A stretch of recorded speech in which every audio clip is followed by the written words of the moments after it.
lines. The federal government announces plans to conduct an investigation into the airstrike that led to the death of 10 people in Sokoto State.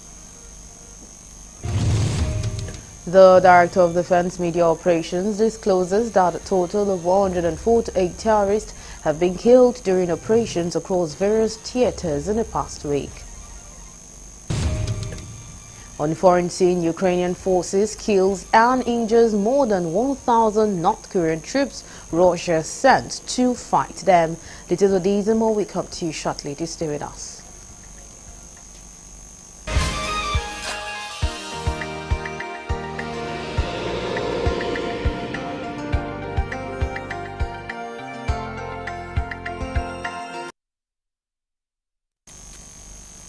And now the news in full.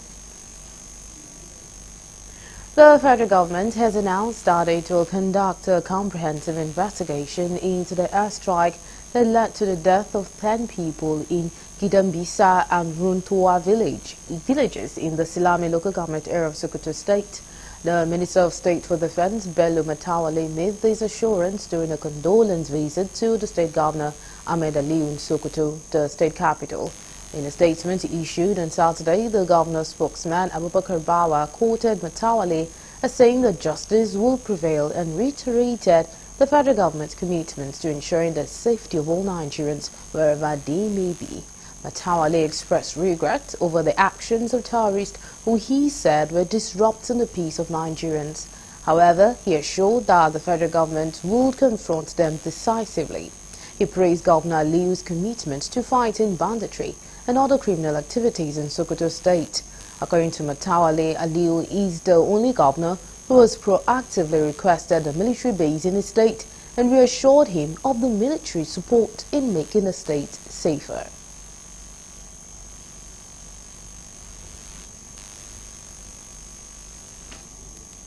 Northern leaders have expressed displeasure over President Bola Tinubu's declaration that there will be no reversal on the controversial tax reform bills. The leaders, comprising members of the National Assembly, the League of Northern Democrats and the Northern Elders Forum, criticized the president's firm position, describing it as unilateral and devoid of inclusive consultations. During his maiden media chat held on Monday in Lagos, the president acknowledged that the bills might not be embraced by everyone, but maintained that there was no turning back on them. He added that the tax reform bills were necessitated by the need to eliminate colonial-based assumptions in the nation's tax environment. Speaking to newsmen, the lawmaker representing Nasarawa South Senatorial District, Senator Mohammed Onowa, said the president must allow National Assembly members to perform their duties without undue interference from other arms of government. He emphasized the importance of adhering to due legislative procedures, noting that as a former legislator, the president should respect the established process.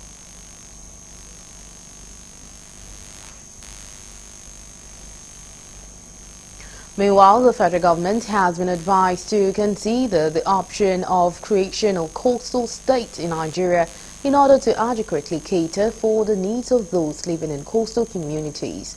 Senator Jimo Ibrahim, representing Ondo South Senatorial District, while speaking with journalists in Abuja, decried the plight of people living in coastal areas, stressing that majority of them lack access to quality healthcare, education, among others. He added that the creation of coastal state would ensure rapid development of areas, communities and neighborhood, increase population of the communities and boost the economic activities. For creation of coastal states from the South Senatorial District. I also happy to inform you that the bill is now at the committee stage. It has passed first, second reading, is now at the committee stage. So coastal states supposed to take care of Okujupa, Irile, Eseodo, Igbekoda, and all that. You know, those five, and Odigbo local government. So those are the areas that are technically in this. I remember I brought a motion in respect of Ayitoro, Ocean Church in those days. So it's very difficult when you post teachers to the river area and they don't know how to swim or get used to the environment. So there are challenges. The reason for the bill is innovative to enable us solve that problem of massively producing skilled teachers to help educational development in the Riverine area of Ondo State.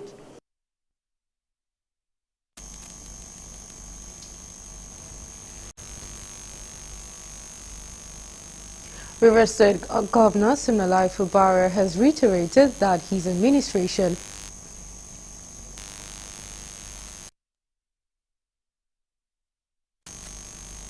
Rivers State Governor Siminalayi Fubara has reiterated that his administration has faced more media war than past administrations in the state. Governor Fubara made this known while flagging off the Link Road project at Obio Akpo local government area of the state. The governor appealed to the people of the state to contribute their quota to the betterment of the state rather than dragging it down. In his part, the senator... They did not leave the celebration in the dome at their village, but they brought it to the gate of Government House, whereby when the verdict comes, there will be gunshots and there will be popping of champagne and there will be drinking of 40 years.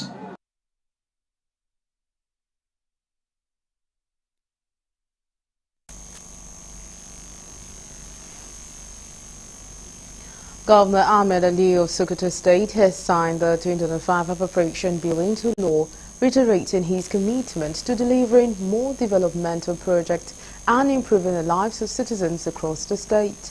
Ali, speaking during the signing ceremony, described the implementation of the 2024 budget as a resounding success, emphasizing his administration's resolve to build on the achievement recorded so far. Valued at over 527 billion naira, the budget allocates 66 of its funds to capital projects, signaling the governor's commitments to infrastructure, development and economic growth. As he signed the budget into law, the governor expressed confidence in his administration's achievement, rating implementation of the 2024 budget as a 90% success. He said in the outgoing year, numerous developmental projects were executed.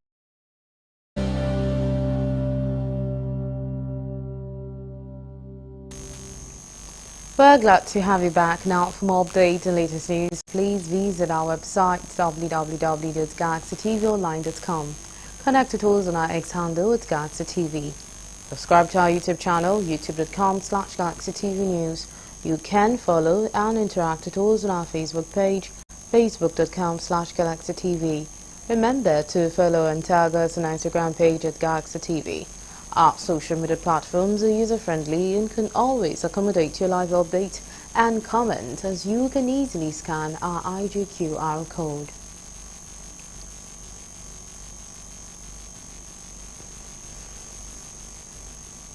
The governor of Ondo State, Lucky Aiyedatiwa, led the state in honoring the legacies of his predecessor, late Oluwarotimi Akeredolu, during the maiden edition of the Akeredolu Leadership Lecture in Akure. Governor Aiyedatiwa reiterated his commitment to carrying forward Akeredolu's vision of development and good governance, highlighting his administration's effort to sustain Akeredolu's legacy. Governor Aiyedatiwa pointed out the strides made in agriculture, security and infrastructure. The keynote speaker, Femi Falana, in his address said Akeredolu's courage and commitment to justice, recounting how he challenged institutional failings during his lifetime. Akeredolu was a very courageous man even before judges. He was not afraid to call out wrongdoings. He was instrumental to the development of the people, whether as a student, leader or as a governor. Falana, however, lamented the prevailing insecurity in the country and blamed the recent stampede tragedies on the failure of the police. Glorious but painful exit of our leader and mentor, the late governor of Ondo State, Arakunrin Oluwarotimi Odunayo Akeredolu, SANCON. On that unforgettable day, 27 December 2023, mountain moved.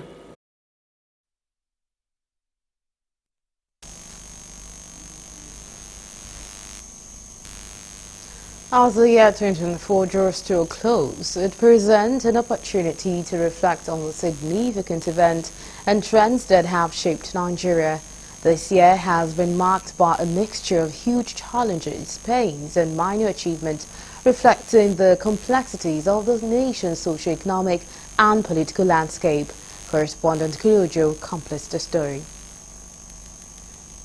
From the widespread protests over hunger and bad governance to the growing spate of insecurity coupled with high cost of living, 2024 has been a tough year for Nigerians. 2024 continued to witness ongoing security challenges that have plagued Nigeria for years. Some Nigerians attributed the tense political atmosphere in the country to the removal of fuel subsidy and the economic policies introduced by the Tinubu's-led administration. Well, the summary of what we have witnessed in 2024 is that we have seen unprecedented inflation, sequel to the removal of fuel subsidy and devaluation of Naira. And this underscores, the importance of government interventionism rather than a removal of government intervention. Because what this regime seems to stand for is removal of government interventionism, which is the hallmark of laissez-faire economy, that is capitalist economy. Yeah, the landscape is terrible with the situation in terms of hunger. There's hunger in the land, unprecedented hunger for that matter, and recent happenings even showcase what I'm talking about. The stampede in Ibadan, about 35 children lost their life. In Anambra, the same thing. That shows the level of hunger in the country. So the political administration, the APC-led government has not delivered. The reason why the people of this country voted them into power. Failure to deliver. The introduction of these two policies, the quick removal of oil subsidy and handing over the foreign exchange to be determined by the market force. Particularly in the northeast, the rise of banditry in the northwest and criminality in some parts of the country presented significant hurdles to governance and public safety. Well, the implication one is insecurity. Just like Aristotle, the great philosopher, has said that poverty is an invitation to crime and revolution. And you could see this when people organize themselves under hashtag end bad governance. That was a revolt of sorts, even though some people might think that that revolt was actually suppressed.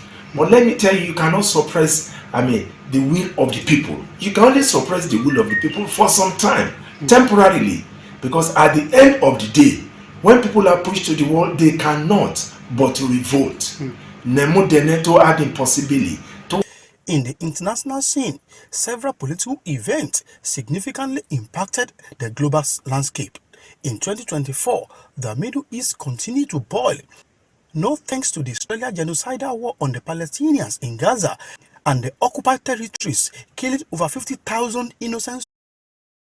Show that the philosophy of the late sage, Chief Obafemi Awolowo, is what we need to actually salvage this country. What do I mean? When you look at chapter 2 of the Constitution, section 14, subsection 2b, it says, the primary purpose of governance shall be the welfare and security of the people. The removal of subsidy and devaluation of Naira have brought unprecedented hardship onto Nigerians. So this is like the direct antithesis, that is the opposite of what Awolowo stood for, which was government interventionism, free education, free health. In this country, we need to go back to the local production as well. What can we be doing that we can be handing foreign exchange? You see, in the Western region, before and after independence, when the action group are in power, how are they making money? It's through cocoa. They made money through cocoa, and they were very rich And so they were able to provide free health, free education. They built the first TV station in Africa. You see, they did a lot of things with the money they are realizing from cocoa, not from oil. Respondents appeal to the government and the center to review its policies and focus more on policies as well as programs that will improve the well-being of Nigerians. Kunle Ojo, Galaxy TV.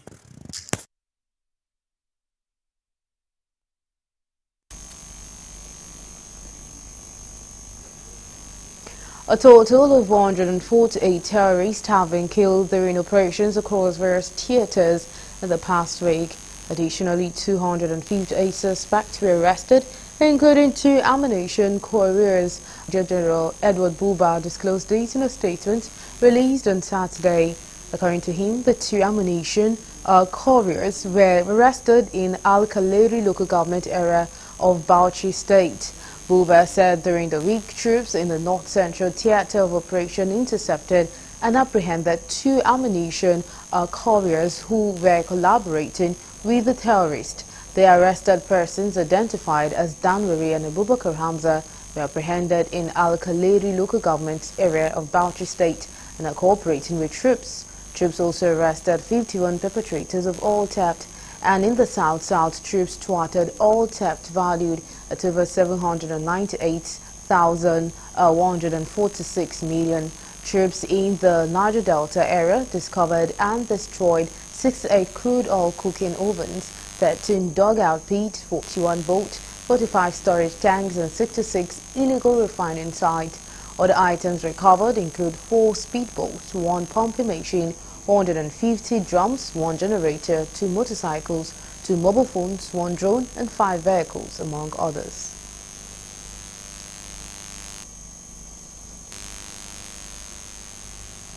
The Inspector General of Police, IGP Kayode Betakurun, has expressed deep shock at the demise of retired DIG Moses Ambakina Jitubo, who passed on during the early hours of Friday, 27 December 2024, after a brief illness, and Pastor Bola Longe, AIG, who passed away on Sunday, 22 December 2024. Betakurun, in a statement signed by the Police Public Relations Officer, PPRO, Olumuyiwa Adejobi, and made available to journalists over the weekend, highlighting that retired DIG Moses Jitubo served as the Deputy Inspector General of Police, Department of Information and Community. He maintained that their contributions to the Nigeria Police Force, dedication to service and integrity can never be forgotten, adding that the passing of these officers was a great loss not only to their families but to the entire Nigeria Police Force. The police boss, on behalf of the entire officers of the Nigeria Police Force, the IGP extended his sincere condolences to the families, friends and colleagues of late retired DIG Moses Jitubo and Pastor Bola Longe, praying for solace during this difficult time and praying that their souls rest in peace.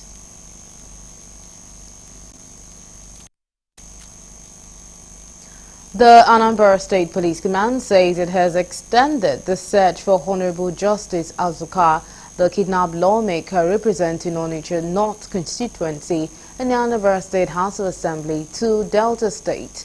The State Police Commissioner, CP Inagi Ogbono, in a statement he personally signed, said the synergy between Delta Command and Anambra, who share a common border, led to extending the search to Asaba, the state capital. According to the police, the recovery of the car belonging to the lawmaker has given the police a clue on how to arrest the suspect and rescue the lawmaker unhurt. The lawmaker was kidnapped by gunmen on Christmas Eve while returning to his hometown, and his car was abandoned by the gunmen at Opa Iweka, where it was recovered by the police, and the lawmaker whisked away to an unknown destination. Still on security, the security situation in Nigeria in the past year, 2024, could be described as a challenging one, taking into consideration insurgency in the north as well as activities of secessionist group in the east. To this end, Nigerians are hoping for a better 2025, where security operatives will be able to reduce the threat posed by insecurity. In this report, our correspondent Dele Fason takes a look at the security challenges in the past year and the impact of security agencies and the government. The report. Statistics from the Internal Displacement Monitoring Center in Nigeria shows that over 3.3 million persons were displaced either through conflict or violence in several parts of the north, with Borno State accounting for almost half of the number. Some experts admit an improved security situation that needs sustainable planning. Looking at this security architecture, you see there has been some improvement. But with every dynamic society changes, as the government is improving its architecture, the criminals are also adjusting. For instance, this year we now got a new terrorist group operating in the northwest of the country. That has been a challenge. Apart from that, and the repercussion of the soldiers destroying the community. These are some of the challenges. We see that the security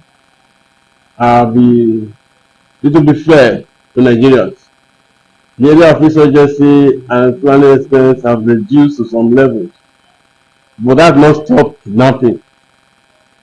And I wish the security men, the army, the navy, police, air force, and others should not compromise their level of job.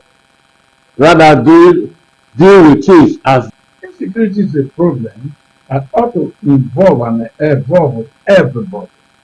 If we leave it at the hands of the security agency, we are likely not to move forward because we need it. There are still cases of insurgency and kidnapping in several parts of the country. One would expect that security agencies live up to expectation in the coming year. From Delta State, Dele Fason reporting for Galactic TV News.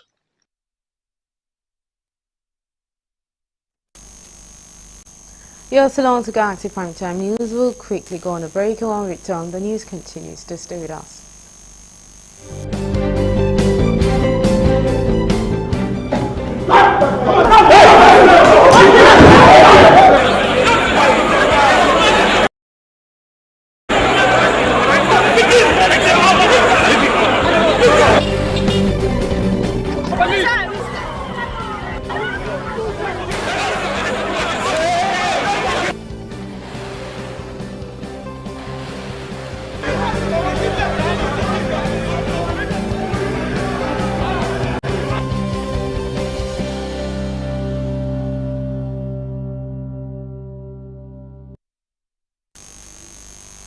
We're glad to have you back. Medical practitioners says lack of proper remuneration, good working environment and modern working equipment are some of the challenges faced in the health sector. They called on government and all those in authority to ensure the worrisome situation is curbed as the best brains keep leaving in droves for greener pasture overseas. Galaxy TV Bosa Nyakosak sends in this report from Kaduna State. Nigerian healthcare industry is facing challenges associated with outbound medical tourism, deteriorating medical infrastructure, low government budget allocation, and poor compensation and subsequent emigration of skilled healthcare workers. The federal government allocated 5% of its budget to health in 2021, with little other difference compared to the 5.18% proposed for the year 2025. Healthcare infrastructure in Nigeria is still underdeveloped and lacks modern medical facilities. The country's healthcare indicators are some of the worst in Africa. Dr. Shahin Madaki, the immediate past chairman, Nigeria Medical Association Kaduna State, says there is need to address shortage of manpower. Statistics has also shown that Nigeria has only about 35,000 doctors despite needing 237,000. You understand? So this is not a good indication that we are improving. Simple tools that you need to take care of your patients are not there. Then if we also need to check, we need to check the maternal mortality rate. Is it improving? No. The rate of people dying as a result of one illness or the other is still there. You have cases of outbreaks of diseases, isn't it?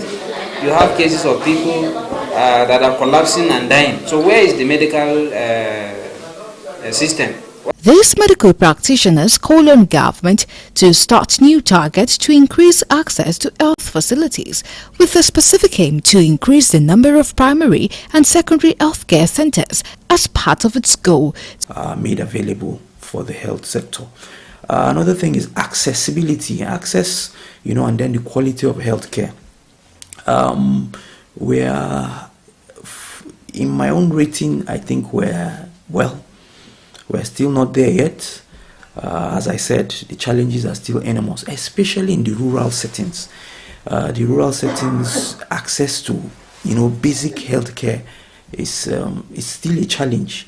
Many are unable to present to hospitals and actually get the quality of services. Raising infrastructure, building hospitals, upgrading the existing ones, renovation, and buying equipment that will be used to take care of the patients. Then training and retraining of the health workers that are already in place. While only one was rescued alive with serious injuries, the injured victims were taken to the Federal Medical Center, Owo, while the deceased were deposited at the morgue of the same hospital. The FRSC commander advised drivers to exercise patience on the roads, maintain their vehicles properly, and urge passengers to report dangerous driving, stressing that road safety is a concern for everyone.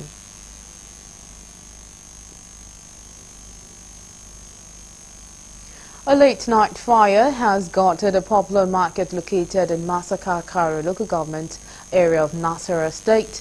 The fire, which broke late Friday night, sustained till early Saturday morning. An eyewitness who preferred anonymity while speaking with journalists simply described the incident as crazy.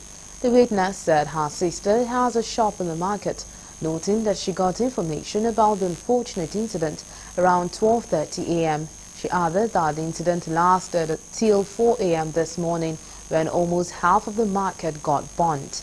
She commended the firefighters that came to the rescue for a professional job, noting that if not, the entire market would have been completely razed. 2 persons have been electrocuted during an attempt to steal solar street lights at Ogubiri community in Sagama local government area of Bayelsa State.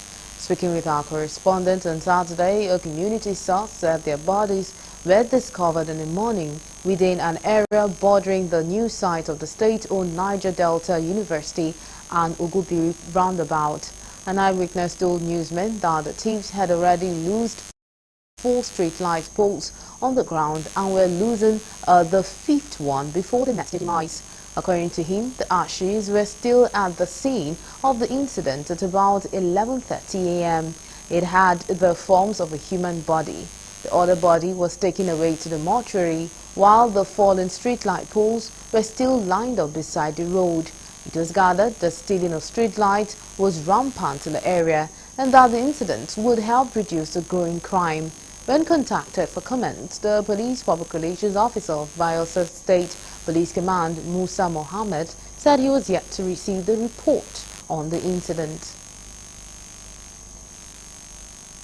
The shutdown of some business premises in Makurdi by the Benue State government over alleged perceived opponents have sparked reactions by some business owners, mostly students, who claim to have lost millions of naira as a result of the closure without notices. The student who appealed to Governor Hyacinth Alia to rethink his decision for the sake of students whose livelihood depends on the business to survive and pay their tuition fees, said they had equipped their shops in preparation for the Christmas, only for the entire business premises to be shut 2 days to Christmas on the order of the governor. The students, speaking under the National Association of Benue State Students, NUBES, while condemning the act, said the closure of these businesses have caused devastating financial losses and psychological trauma for many students and families in the last few days, as they called on stakeholders to prevail on. Before CTB was shut down, I went to the market. I took a sum of more than 700,000 to purchase some rubber of fish and the rest. When I brought it back to City Bay, only for me to wash it and then keep them in the fridge for the season, that's on the 21st of December, so that I was supplied to those customers that were demanding and the supplier had. And then City Bay was shut down, and at the moment there was no light, there is nothing to write home about.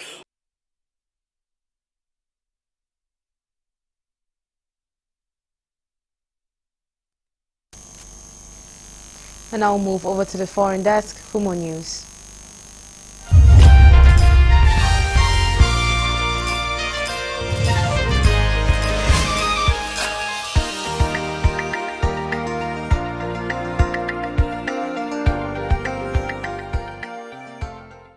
Hello and welcome to the foreign news. Ukrainian forces have killed or wounded more than 1,000 North Korean troops Russia has sent to fight them, according to Kyiv and officials in South Korea. According to preliminary data, the number of killed and wounded North Korean soldiers in the Kursk region already exceeds 3,000 people. Ukrainian President Volodymyr Zelensky said in his evening address, South Korean intelligence put the North Korean dead and wounded at 1,100 and said the North was preparing to send more troops. North Korea sent 11,000 troops to fight in the Russian region of Kursk, which Ukraine counter-invaded in August. North Korea troops were evidently untrained in dealing with Ukrainian drones, which took a high toll. In one instance, Ukrainian drone operators recorded how a North Korean soldier accidentally shot his comrade as they tried to shoot down the drone that was filming them. They may have been trying to execute a tactic described as a notebook recovered from the body of a North Korean soldier. A Ukrainian official has said there's hope a New Year prisoner exchange with Russia will happen any day, although arrangements could fall through at the last minute. Petro Yatsenko from Ukraine's headquarters for the treatment of prisoners of war said negotiations with Moscow over prisoner swaps have become more difficult in recent months since Russian forces began making significant advances on the front line. There were just 10 exchanges in 2024, the lowest number since the full-scale invasion began. Ukraine doesn't publish numbers of prisoners of war being held by Russia, but the total is thought to be over 8,000. The UN says Russia subjects Ukrainian prisoners to widespread and systematic torture and ill treatment, including severe beatings, electric shocks, sexual violence of tribal belt between what is now Afghanistan and Pakistan. Still on foreign news, about 473 million or more than 1 in 6 children are estimated to live in conflict areas worldwide, according to the United Nations Children Agency. UNICEF's statement came on Saturday as conflict continued to rage around the world, including Gaza, Sudan and Ukraine, among other places. In Israel's devastating war on Gaza in particular, at least 17,492 children have reportedly been killed in nearly 15 months of conflict that has reduced much of the enclave to rubble. By almost every measure, 2024 has been one of the worst years on record for children in conflict in UNICEF's history, both in terms of the number of children affected and the level of impact on their lives, said UNICEF Executive Director Catherine Russell. According